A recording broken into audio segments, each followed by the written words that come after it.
ছোট্ট একটা প্যাকেটের মধ্যে যদি মানুষ নিয়ে আসতে পারে, তাহলে যেই আল্লাহ মানুষকে সৃষ্টি করছে সেই আল্লাহ কি একটা কাপড়কে চাপিয়ে দিতে বোঝাতে পারে না? অবশ্যই পারে। আল্লাহর কাছে সহজ বিষয়। তো ইয়াকুব আলাইহিস সালাম তার সন্তানের প্রতি যেন মানুষের নজর না লাগে, এই জন্য কাপড়ের ভিতরে জান্নাতি একটা কাপড় ঢুকাইয়া তার গলার মধ্যে লটকায় দিয়েছে। ইউসুফ আলাইহিস সালামের গলার মধ্যে একটা তাবিজ ছিল।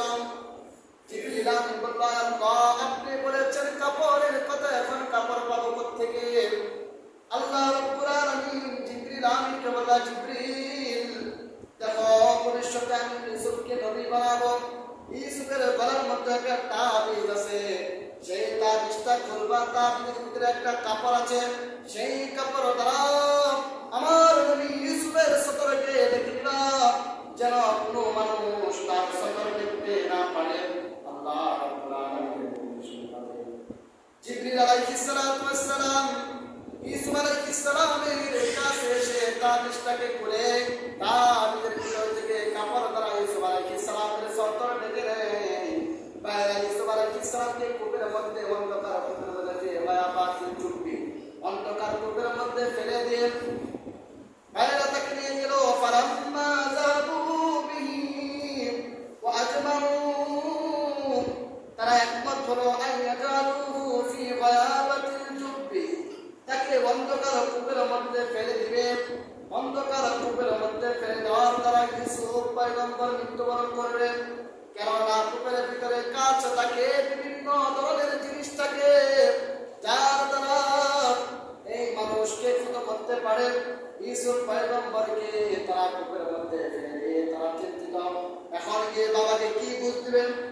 তারা সবাই পরামর্শ করলো, বাবাকে এখন গিয়ে কি বুঝ দিব? আমরা তো বলে এনেছিলাম, ও আমাদের আব্বা আমাদের ভাইকে ইউসুফকে আমাদের সাথে ব্যবসা খেলাধুলা করবে। আমাদের বাবা বলেছিল তাকে গিয়ে ফেলবে। এখন আমরা বাবাকে কি জবাব দিব?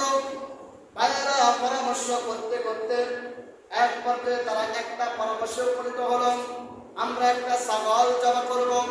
ছাগল জবা করে রক্তগুলো ইউসুফের জামার মধ্যে ভরাবো, মিশা একটা রক্ত, সেই রক্ত তার জামার মধ্যে লাগাইয়া আমাদের বাবার সামনে পেশ করব। এই সমস্ত পরামর্শ যখন তারা করলো, এক পর্যায়ে একটা ছাগল তারা জবা করলো। জবা করার পর রক্তগুলো ইউসুফ পয়গম্বরের কাপড়ের মধ্যে লেগে রাত্রে বেলায় বাবা ইয়াকুবের পাশে আসলো।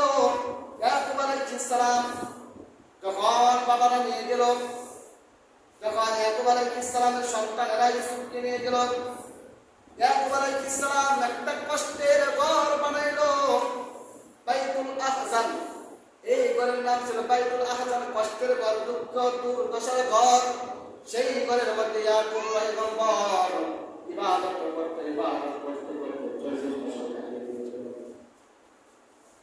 ইয়াকুব আলাইহিস সালামের সন্তানেরা যখন ইয়াকুবের কাছে গেল কাপড় নিয়ে, আর তারা দেখবেন চোরের মন পুলিশ কিছু মানুষ আছে পাপ করতে পারে, ভঙ্গি করতে পারে, সাঙ্গাল পাত্র বেঁধে ওই ভাইরা বাবার সামনে গিয়ে রাত্রেবেলা কান্নাকাটি করতেছে। কান্নাকাটি করে বলতেছে, ও আমাদের আব্বা আমাদের ভাইকে বাড়ি খেয়ে ফেলছেন, খেয়ে ফেলছেন। এই কথা যখন বলল, ইয়াকুব আলাইহিস সালাম বলল, তোমাদের ভাইকে